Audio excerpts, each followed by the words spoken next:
Welcome back. So you are here today because you have someone you want to give feedback to. It might be a boss, it might be a spouse, someone in your family. In this video, I give you 7 steps on how to constructively criticize that will help you maintain and improve those important relationships.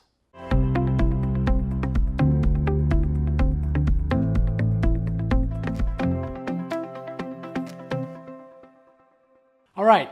So you are here probably because you have a boss or some authority figure over you right now that you just see them and you know they could be doing something better, right? That you want to give them feedback and you want to give them constructive criticism, but you want to know how to do that. Well, we're going to be talking about 7 steps in this video on how to give constructive criticism. I have found this very valuable in my life as I was looking out at Facebook.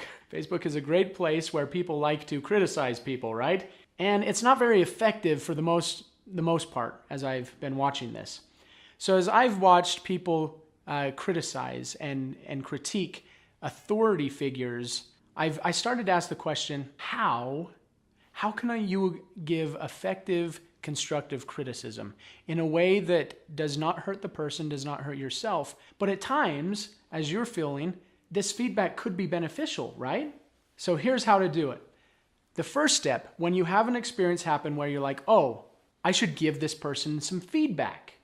The first time you have that experience happen, ask yourself first. The first step is self first.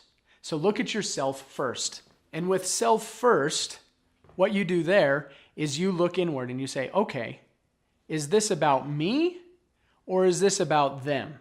What is this going on in me? Is there emotion that I'm struggling with, and do I need to deal with that? So you look at yourself first and you say, is it about you or is it about them? If it's about you, you address it and you identify what the emotion is, which goes to the second part, which is to release. So as you address it with yourself first, you say, okay, here's this part in me that's dealing with this. Here's where I've got some blocked emotion or something that needs to be expressed. I release that in an appropriate way. So I don't take that anger, that frustration out on my boss or that authority figure or my spouse or whoever it might be. I don't go and dump it on them. I release it in an appropriate way, which are techniques that we talk about in other videos on this channel. So you can look up those. So release it in an appropriate way, which is not dumping on other people. So you release it. And then once you've released the emotion, check in again. Okay, is this feedback still necessary? Because sometimes you'll find out that that feedback that you wanted to give was really just a trigger inside of you where you had some blocked energy and emotion that as you recognized it and you brought it up and you identified and you released it, now there's no problem anymore. So I don't actually need to go talk to my boss. I've already taken care of it. And that's beautiful when you're able to do that because oftentimes that is the case. However, sometimes it'll be like, no, this feedback is still necessary. So from that point, you go to step 3, which is the relationship. Step 3 is the relationship. So you look at the relationship and say, okay, am I a steward over this person, or is this person a steward for me, or is it a neutral relationship? There's 3 different types of relationships you can have.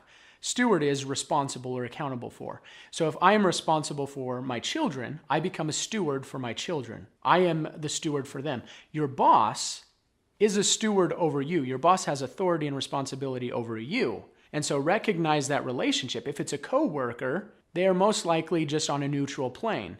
And the relationship is neutral.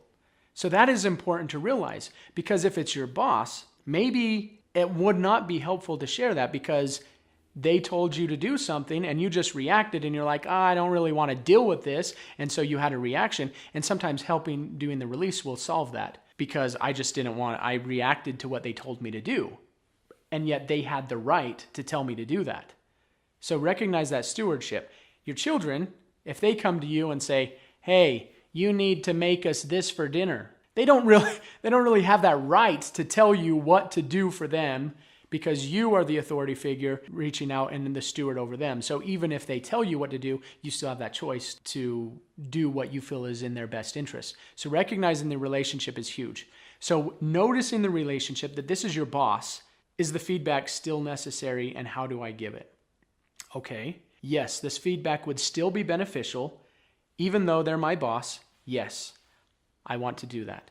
Which leads to the next step. Step number 4 is in person. In person. This is huge. You don't go on Facebook and say, oh my goodness, this just happened and my boss is such a nerd and no.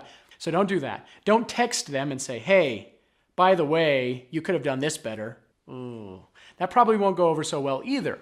So what I would do, and what step 4 suggests, is you do this in person. In person. So you don't do it over the phone where you just talk. You've got to be able to see them, see face to face. Now you could do this over video conferencing if they're somewhere across the world. Do it over video conferencing, FaceTime, something like that, somewhere where you can see their face. But do it in person. Ideally, you would be able to be flesh to flesh, in person, seeing each other, sitting down with each other, saying, hey, can I take you to lunch and can I talk to you about something? And so you sit down and there you are talking to one another in person. And the great thing there is in person you can gauge so much more than words alone leave out. Because words alone are only like 7% of what's communicated. 93% of what's communicated is body language. So that is very important to be able to connect with that body language. And so it's very important to be in person and ask permission. Ask permission. That's huge. So the next step is positives first. Positives first. So here you are, you're in person, you're talking to each other. Share the things you're grateful for. Share the things that they are doing well, the things that you like about them. Share the positives first, because there are positive things with all of us in any given situation. I understand that sometimes when you're in that trigger mode and they do something and you're like, oh, I just need to tell them what's up and what to do. Sometimes we're not looking at the positive, but there's always positives. So look for the positives and let them know that you see the positives in them. Express gratitude. Hey, thank you for allowing me to work at this wonderful company. I'm grateful for the opportunity we have to serve. Thank you for doing what you're doing in building this company.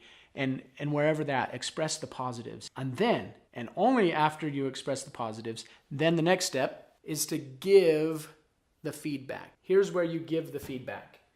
And so at that point you say, okay, thank you for all this. Would you mind if I give you some feedback? Ask permission. If your boss says, no, I don't want that, respect it. Do not go any further. Because if they say no and you cross that boundary, first off, you ask permission, they said no, and then you do it anyways. That just shows that you don't respect those boundaries. You don't respect their requests, which is important to be able to respect those requests. So if he says no, or if she says no, respect it. Okay. Enjoy your time together. Finish talking and then move on. You know, it's not your job. If they're your steward, your job is here, you know, as their authority figure over you. So be okay with that.